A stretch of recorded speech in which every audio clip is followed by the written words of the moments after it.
Hold on a second. Pause, guys.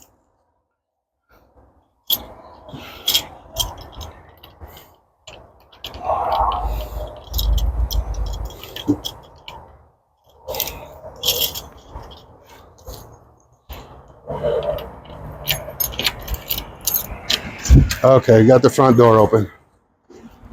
All right, guys, so here's coming into the front door. All right, so what we did in here.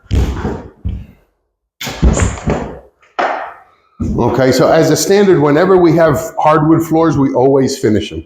We never put carpet on them. We never put it, except the bedrooms. Okay, that's the only time that we would consider putting it over on the floors, and that's because most people like carpet in the bedrooms. But if it's in the budget, we will do that as well. But mostly, we're going to go ahead and put carpet in the bedroom. So